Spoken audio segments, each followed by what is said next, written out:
Que feriez-vous si une idole du culturisme, quelqu'un qui semblait tout avoir, devenait l'auteur de l'un des crimes les plus horribles jamais commis? L'histoire de Craig Titus n'est pas seulement celle d'un culturiste professionnel, mais celle d'un homme que l'ambition, les excès et les ténèbres ont entièrement consumé. Aujourd'hui, vous allez découvrir l'histoire d'un crime qui a bouleversé le monde du culturisme. Une histoire où les muscles et les trophées n'ont pas suffi à dissimuler une vérité terrifiante. De l'ascension fulgurante de Craig Titus à la chute brutale qui a culminé en un crime atroce, voici l'un des récits les plus sombres que vous entendrez jamais.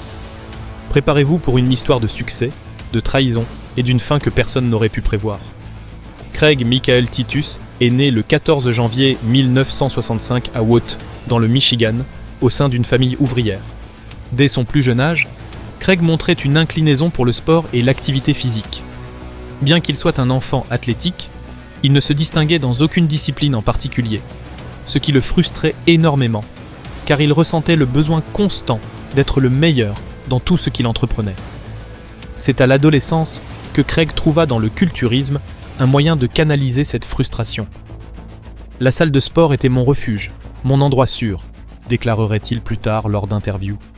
Inspiré par des figures comme Arnold Schwarzenegger et Lou Ferrigno, Craig commença à s'entraîner de manière obsessionnelle, transformant son corps et cultivant un esprit qui refusait toute chose en deçà de la perfection.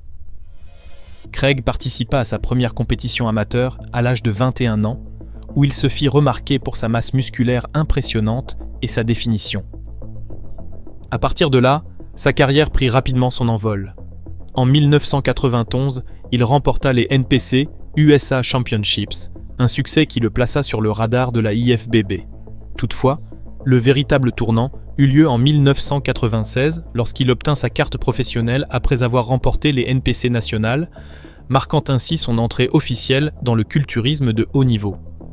Craig Titus bâtit une carrière fondée sur la force brute et le charisme. Mais son ascension dans le culturisme fut aussi marquée par une personnalité provocatrice. Il participa à des compétitions prestigieuses comme l'Arnold Classic, l'Ironman Pro et le Mr Olympia, devenant un visage connu du sport. Bien qu'il n'ait jamais atteint les premières places au Mr Olympia, Craig restait un concurrent solide, reconnu pour sa masse musculaire incroyable et sa capacité à captiver le public. Malgré l'absence de titres majeurs, Craig devint une icône du culturisme dans les années 90 et au début des années 2000. Sa personnalité extravertie fit de lui une figure publique incontournable, apparaissant dans des magazines de fitness, des séminaires et des émissions télévisées consacrées au sport. Cependant, cette même personnalité fit aussi de lui une cible de critique, car il n'hésitait pas à afficher son mépris pour les règles du sport et à parler ouvertement de sujets tabous, comme l'usage de stéroïdes anabolisants. Craig commença à consommer des stéroïdes dès son jeune âge, les justifiant comme une nécessité pour pouvoir concourir au plus haut niveau. Dans des interviews, il affirma que leur utilisation représentait un risque calculé. Mais sa dépendance à ces substances s'intensifia rapidement, affectant sa santé physique et mentale. On le lia aussi à l'usage de drogues récréatives comme l'ecstasy, ce qui alimenta sa réputation d'excès et de comportement autodestructeur. En 1997, Craig épousa Kelly Ryan, une athlète de fitness reconnue pour son talent incroyable et son charisme sur scène. Kelly était perçue comme la partenaire idéale pour Craig. Tous deux étaient physiquement impressionnants, compétitifs et ambitieux. Ensemble, ils formèrent l'un des couples les plus emblématiques du monde du culturisme et du fitness. Kelly Ryan est née le 10 juillet 1972 à Greenville, en Caroline du Sud. Très jeune, elle montra une prédilection pour l'athlétisme, excellant dans des sports comme la gymnastique et l'athlétisme au lycée. Sa discipline et sa détermination la menèrent à intégrer le monde du fitness compétitif, où elle devint rapidement l'une des figures les plus en vue de l'industrie dans les années 90.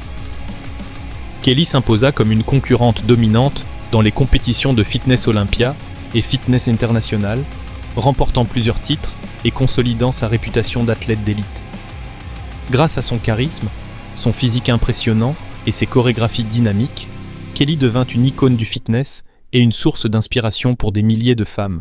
Cependant, sa vie bascula radicalement lorsqu'elle rencontra Craig Titus. Ce qui avait commencé comme une histoire d'amour entre deux athlètes passionnés se transforma vite en spirale d'excès, de conflits et de tragédies. Lorsqu'ils commencèrent à sortir ensemble, le couple était présenté comme l'incarnation du succès dans le monde du culturisme. Pourtant, derrière cette image publique parfaite, Kelly adopta peu à peu de nombreux comportements destructeurs.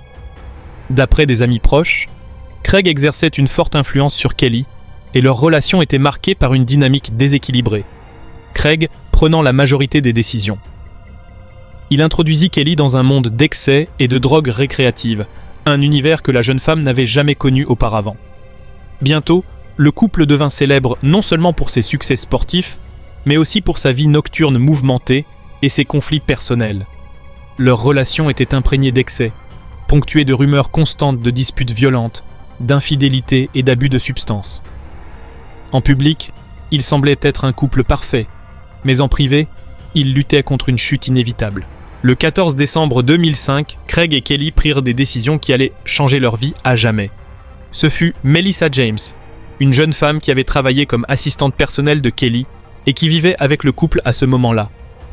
Dans les jours précédant le crime, Melissa était vue comme une aide de confiance. Mais sa relation avec le couple se détériora rapidement. Selon des témoignages, Melissa avait eu des conflits avec Kelly, qui la soupçonnait de voler de l'argent.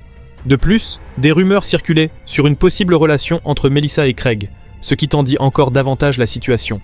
La nuit du crime, des voisins rapportèrent avoir entendu des cris et des bruits violents en provenance de la maison de Craig et Kelly. D'après l'enquête, Melissa fut battue, ligotée et étranglée, avant que son corps ne soit placé dans la voiture de Kelly. Craig et Kelly conduisirent le véhicule dans le désert de Las Vegas, où ils tentèrent de se débarrasser du corps en incendiant la voiture. Des caméras de surveillance les montrèrent achetant de l'essence et d'autres fournitures peu avant l'incendie. Des empreintes digitales et des traces d'ADN relièrent directement Craig au crime. Les témoignages d'amis et de membres de la famille de Melissa ont indiqué qu'il y avait eu des tensions antérieures avec le couple. Après avoir abandonné la voiture, Craig et Kelly ont tenté de fuir, mais ils ont été arrêtés quelques jours plus tard à Boston, où ils comptaient commencer une nouvelle vie dans l'anonymat. Le procès de Craig Titus et Kelly Ryan a été l'un des plus médiatisés de l'histoire du culturisme. C'était la première fois qu'une figure aussi en vue de ce sport était impliquée dans une affaire de meurtre, et la couverture médiatique fut intense. Lors du meurtre de Melissa James, Kelly ne fut pas une simple témoin passive. Elle joua un rôle actif dans la dissimulation du crime. Bien qu'au procès, elle ait affirmé que Craig l'avait manipulée et qu'elle craignait pour sa sécurité, les preuves ont démontré qu'elle avait aidé à attacher Melissa, qu'elle avait acheté de l'essence avec Craig pour brûler la voiture, et qu'elle avait tenté de fuir avec lui à Boston pour échapper à la justice. Pendant le procès, Kelly adopta une attitude plus repentante que Craig, mais ses actions ne pouvaient être ignorées. Ses avocats tentèrent de la présenter comme une victime de Craig, mais le jury estima que sa participation au crime avait été trop importante pour l'innocenter. Craig, de son côté, tenta de justifier ses actes en affirmant que la mort de Melissa avait été un accident et qu'il n'avait jamais eu l'intention de la tuer. Cependant, les preuves contre lui étaient accablantes. Le procureur présenta des éléments suggérant que le crime avait été prémédité, notamment des messages textes dans lesquels Craig et Kelly discutaient de la façon de gérer la situation. Des témoins décrivirent Craig comme un homme contrôlant et explosif, incapable de supporter que les choses ne se passent pas selon ses volontés. Durant le procès, son attitude oscillait entre le remords et l'arrogance, ce qui ne joua pas en sa faveur auprès du jury. En 2008, Craig fut condamné à une peine de 21 à 55 ans de prison, tandis que Kelly écopa d'une peine de 6 à 26 ans. En 2017, Kelly fut libérée sous condition après avoir purgé moins d'une décennie de détention. Depuis, elle mène une vie discrète, mais son lien avec le meurtre reste une ombre qui la poursuit. L'histoire de Craig Titus et Kelly Ryan est une tragédie moderne qui met en lumière les dangers des excès et des mauvaises décisions. Craig passa du statut d'icône du culturisme à celui d'homme condamné pour l'un des crimes les plus atroces de l'histoire du sport. La chute de Craig ne ruina pas seulement sa carrière. Elle laissa aussi un héritage sombre dans le monde du culturisme, nous rappelant que l'ambition et le manque de contrôle peuvent détruire des vies. Que nous enseigne cette histoire ? Que même les figures les plus fortes peuvent succomber à leurs démons si elles ne trouvent pas le moyen de les maîtriser. L'histoire de Craig Titus est un avertissement sinistre. le succès et la gloire ne suffisent pas à combler le vide intérieur. Les mauvaises décisions ne détruisent pas seulement des carrières, mais des vies entières.